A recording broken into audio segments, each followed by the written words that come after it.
வணக்கம். Com billing சாஃப்ட்வேரில் ஈஸியாக பில்லிங் பண்ணுறதுக்கான ஆப்ஷன்ஸ் பற்றி இந்த வீடியோவில் பார்ப்போம். இப்போ நம்ம கடைகளில் ரெகுலர் கஸ்டமர்ஸ் சில பேர் இருப்பாங்க. அவங்க எப்போவுமே ஒரே மாதிரி ஐட்டம்ஸை தான் வாங்குவாங்க. உதாரணத்துக்கு பூஜை பொருட்கள், ஸ்டேஷ்னரி இல்லை மளிகை ஐட்டம்லேயே ஒரு குறிப்பிட்ட பொருட்களை மட்டும் அவங்க ரெகுலராக பர்ச்சேஸ் பண்ணுறாங்க. அப்படிங்கிறப்ப அந்த பொருட்களுக்கு மறுபடியும் நம்ம பில் கிரியேட் பண்ணணும் அப்படிங்கிற அவசியம் இல்லை. இவங்களுக்கு சிம்பிளாக எப்படி பில்லிங் பண்ணலாம் அப்படிங்கிறத பார்ப்போம். பில்லிங் செக்மெண்ட்டை ஓப்பன் பண்ணிக்கிறேன். இதில் F3 ப்ரெஸ் பண்ணுறேன். நாம் ஏற்கனவே கிரியேட் பண்ண பில்ஸ் எல்லாமே இதில் ஷோ ஆகும். இதில் பிரியாணி செட் அப்படின்னு ஏற்கனவே ஒரு பில்லு கிரியேட் பண்ணியிருக்கேன். இதை ஓப்பன் பண்ணுறேன். பிரியாணிக்கு பயன்படுத்தக்கூடிய மளிகை பொருட்கள் எல்லாமே இந்த பில்லில் இருக்குது.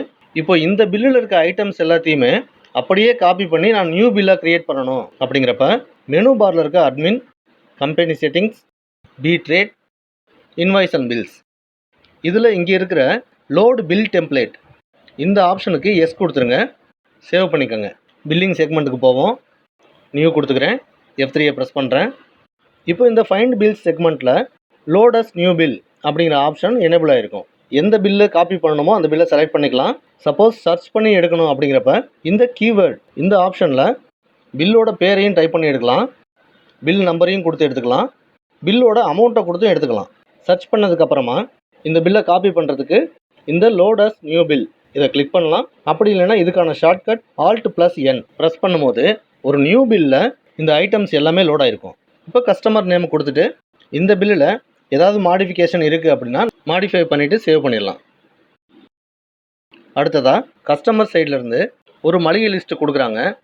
பொருட்களோட லிஸ்ட்டெல்லாம் கொடுத்துட்டு இதுக்கு எவ்வளோ அமௌண்ட் வரும் அப்படிங்கிற மாதிரி ஒரு கொட்டேஷன் பில் கேட்குறாங்க. அதுக்காக இந்த கொட்டேஷன் செக்மெண்ட்டை ஓப்பன் பண்ணிவிட்டு அவங்க கொடுத்த லிஸ்ட்டில் இருக்கிற ஐட்டம்ஸ் எல்லாத்தையுமே ஃபீட் பண்ணுறோம். சேவ் பண்ணிவிட்டு இந்த கொட்டேஷன் பில்லை அவங்கள்ட்ட கொடுத்துட்றோம். கஸ்டமர் சைடில் இதை வெரிஃபை பண்ணிவிட்டு ஓகே சொல்லிட்டாங்க அப்படின்னா சேல் பில் போடும்போது நாம் மறுபடியும் அந்த லிஸ்ட்டில் இருக்க ஐட்டம்ஸ் எல்லாமே டைப் பண்ணணுங்கிற அவசியம் இல்லை. F3 கிளிக் பண்ணுங்கள். இதில் இங்கே இருக்கிற sales order load from quotation இந்த ஆப்ஷனை டிக் பண்ண உடனே நாம் கொட்டேஷனில் ரெடி பண்ண பில் எல்லாமே ஷோ ஆகும். இதில் நம்மளுக்கு தேவையான பில்லை ஓப்பன் பண்ணிக்கலாம். இந்த பில்லில் அவங்க ஏதாவது சேஞ்சஸ் சொல்லியிருந்தாலும் அதை மாடிஃபை பண்ணிவிட்டு சேவ் பண்ணிக்கலாம். இப்போ இந்த வீடியோவில் சொன்ன 2 ஆப்ஷனில் இந்த sales order load from quotation இந்த ஆப்ஷன் நியூ வெர்ஷனில் அப்டேட் பண்ணியிருக்கோம். இந்த ஆப்ஷன் உங்களுக்கும் தேவைப்பட்டதுன்னா புது வெர்ஷனை அப்டேட் பண்ணிவிட்டு யூஸ் பண்ணிக்கோங்க. நம்ம சாஃப்ட்வேரில் அப்டேட்ஸ் எல்லாமே ஃப்ரீ தான். டவுட்ஸ் ஏதாவது இருந்ததுன்னா கால் பண்ணுங்கள்.